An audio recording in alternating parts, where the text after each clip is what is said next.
किन्नर चुड़ैल। गोरखपुर नाम का एक गांव हुआ करता था। उस गांव में ज्यादा लोग नहीं रहते थे। उस गांव में एक गर्भवती विधवा औरत रहती थी। उस औरत का नाम कमला था। कमला अपने घर में अकेली रहती थी। उसके पति की सारी जायदाद उसके नाम हो गई थी, पर सभी गांव वाले उस औरत को मनहूस औरत समझा करते थे और सभी उससे नफरत किया करते थे। एक बार कमला राशन की दुकान पर खाने का सामान खरीदने जाती है। भैया जी, जरा 1 किलो दाल चावल देना। अरे हाय हाय हाय हाय हाय हाय!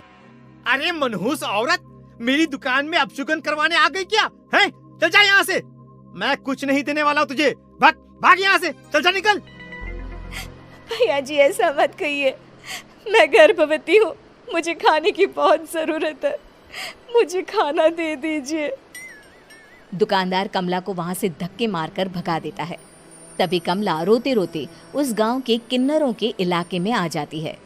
गांव वाले किन्नरों को उसी इलाके में रखा करते थे, क्योंकि वो लोग किन्नरों को पसंद नहीं करते थे और उनके इलाके में रहने से मना करते थे। तो किन्नरों ने उसी गांव में अपना एक इलाका बना लिया था। जब किन्नर लोग देखते हैं कि एक गर्भवती महिला रोते रोते उनके इलाके में आ गई है, तो सारे किन्नर कमला के पास जाकर उसका हाल पूछने लगते हैं। क्या हुआ बहन, तुम्हारी गर्भवती अवस्था में इतनी बुरी हालत कैसे है? तुम रो क्यों रही हो? तुम डरो मत, हम तुम्हें कोई नुकसान नहीं पहुंचाएंगे। तुम शांत होकर सब बताओ कि हुआ क्या है। मैं कमला हूँ। मैं गांव के दूसरे इलाके से आई हूँ। 2 महीने पहले ही मेरे पति की मौत हुई है। मुझे गांव के लोग मनहूस मानते हैं, क्योंकि मैं विधवा हूँ और गर्भवती भी। वहाँ के लोग मुझे खाने के लिए कुछ बेचने के लिए भी तैयार नहीं, जिससे मेरा गुजारा नहीं हो रहा था। कोई बात नहीं कमला, हम तुम्हारा ख्याल रखेंगे। किन्नर लोग कमला को एक खाली घर में रहने के लिए जगह दे देते हैं और उसकी देखभाल भी करते हैं। कुछ ही महीने बाद कमला अपने बच्चे को जन्म देती है, पर अफसोस, कमला बच्चे को जन्म देते ही अपनी जान गंवा देती है। जब सब किन्नर बच्चे को देखते हैं तो बहुत खुश हो जाते हैं, क्योंकि वो बच्चा भी किन्नर ही था। कमला ने एक किन्नर बच्चे को जन्म दिया था। अब इस बच्चे की देखभाल कौन करेगा? हम तो इस बच्चे को गांव के दूसरे इलाके में भी नहीं भेज सकते। और तो क्या हुआ, इस बच्चे की माँ नहीं रही तो हम इसे पालेंगे। अब ये हमारे इलाके में रहेगा, हमारे साथ रहेगा। फिर वो किन्नर उस किन्नर बच्चे को गोद ले लेते हैं, उसका नामकरण कराते हैं। उस किन्नर बच्चे का नाम शक्ति रखा जाता है। देखते ही देखते शक्ति बड़ी होने लगती है। उसके रंग रूप बहुत सुंदर थे। वो बहुत सुंदर किन्नर दिखती है। एक दिन शक्ति एक किन्नर से पूछती है, माँ जी सुनिए ना, ये गांव के दूसरे इलाके में भी तो लोग रहते हैं, तो हम वहाँ क्यों नहीं जाते?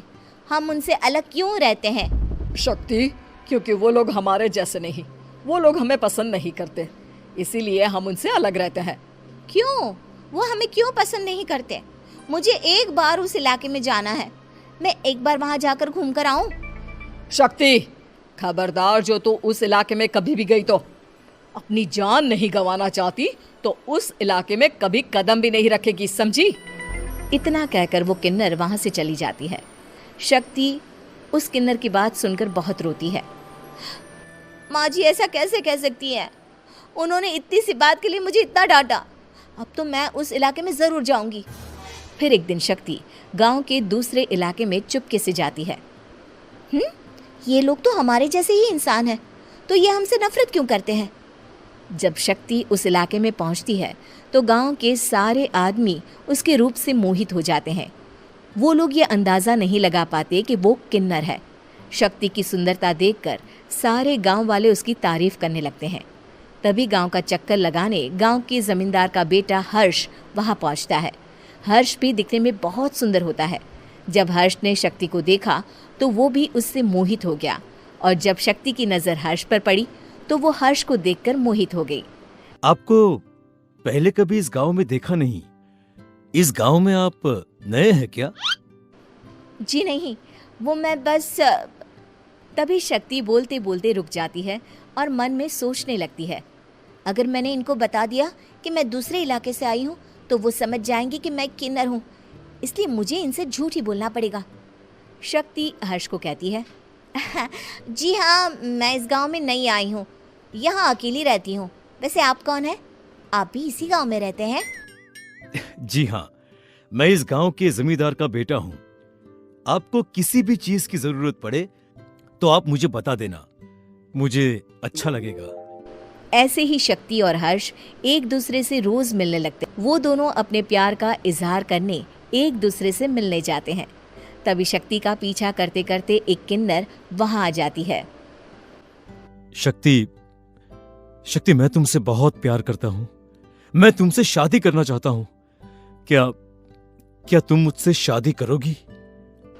हाँ हर्ष, मैं तुमसे शादी करूँगी, पर मैं तुमको अपने बारे में एक सच्चाई बताना चाहती हूँ जो मैंने तुमसे छुपा कर रखी है। तभी उनके बीच में ही वो किन्नर आ जाती है। शक्ति, तेरी हिम्मत कैसे हुई ऐसा करने की?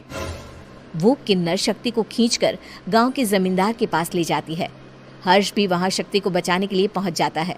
जमींदार शक्ति और हर्ष के प्यार के बारे में सुनकर गुस्से में आ जाता है और शक्ति को गांव के बाहर निकालने की सजा देता है। शक्ति ये बात सहन नहीं कर पाती और कुएं में कूदकर अपनी जान दे देती है। जमींदार हर्ष की शादी गांव की एक लड़की से करवा देता है, पर हर्ष इस शादी से खुश नहीं होता। शक्ति अपना बदला लेने के लिए मरने के बाद किन्नर चुड़ैल बन जाती है। अब मैं इन गाँव वालों को नहीं छोड़ूंगी, अब इनसे मैं अपने प्यार का बदला लूंगी। किन्नर चुड़ैल गांव वालों को परेशान करना शुरू कर देती है। एक बार वो रात को गांव के खेतों में पहुंच जाती है और वहां आग लगा देती है। सारी फसल जल के राख हो जाती है। जब एक आदमी रात को उठकर देखता है कि खेत में आग लग गई है तो वो वहां पहुंच जाता है। वो देखता है कि खेतों के बीचों बीच एक किन्नर चुड़ैल खड़ी है और वहां खड़े होकर ताली बजा रही है। गांव वाला किन्नर चुड़ैल को देखकर बेहोश हो जाता है। जब सुबह उस आदमी को होश आता है तो वो सीधा जमींदार के पास जाता है।